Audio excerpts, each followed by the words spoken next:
let's get into what it means to afford college. How does one pay for college, especially if your parents aren't going to foot the entire bill? When you start to think about how you're going to afford it, I think the first thing to do is to look beyond the sticker price. Some colleges are sometimes going to be too expensive, and that can be a really hard thing to accept, but you should always do the research because some are going to surprise you with how much it might cost for you. There are also a lot of helpful tools on colleges' websites.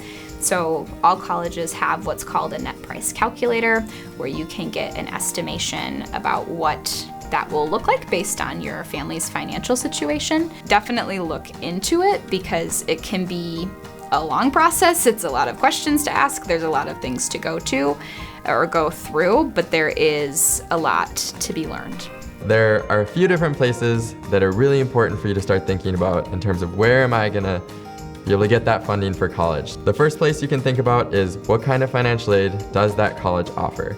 There are two buckets that a lot of colleges will offer. There is merit-based aid, which are those scholarships you might think of in terms of maybe the school is offering an academic scholarship for students who are high performers, or a service scholarship if you're volunteering a lot. There's also need-based financial aid, where schools will look at your family financial situation and sometimes be able to give you some scholarships that you don't have to pay back. There's also federal financial aid, which you can qualify for, again, based on your family's income, and that's another pot of money that you won't have to pay back.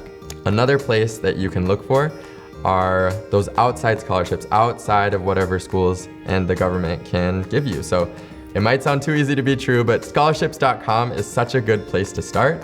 That is going to give you a list of scholarships that you can sort it according to what your interests are, maybe different backgrounds you have. There are scholarships for everything. Tall people, people that love frogs, people that love chocolate, people that have donated blood. I promise you, there are so many different things you can apply for, essays you can write to give you maybe $100, $500, $1,000. That may sound like a lot of work, but sometimes I tell students, hey, if you wrote an essay, spending 1 hour writing it, and it led to a $500 scholarship, you essentially got paid $500 for that hour of your time. I think that's worth it, and that is gonna help knock down that price bit by bit, especially if a school isn't able to offer you a full ride, which sometimes that happens, but a lot of times it's not the case. Also, when you're thinking about affording college, it's really important to think about what is within your realm of possibilities for paying. There might be some schools that don't offer any scholarships for your situation.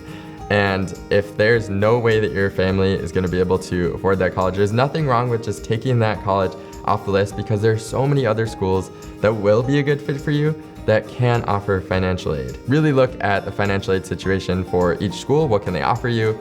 And use that as a metric for building your list as well. You also really want to think about the return on investment of a certain degree. So every school is going to give you different outcomes as far as the opportunities for jobs that they're going to offer you. If one school you're looking at offers a little bit more money than another, it might feel tempting just to go with the school that is cheapest.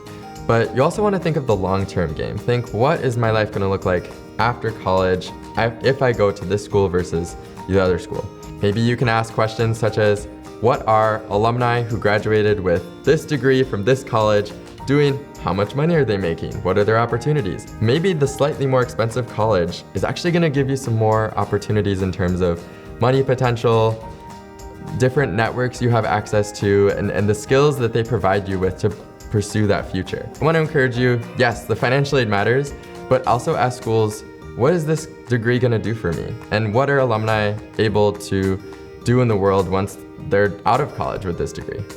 Instead of thinking about it like how much money you're putting into college, it's actually money you're putting in yourself. So when you think about the future that you can have with a college degree, whether it's, from those alumni networks that are opening up opportunities for you, or those transformative experiences you have on a college campus that open your mind to things you didn't even know were possible. If you think of the future that you can have after having a college degree, there are all these things that you can do in your life that just may not have been possible.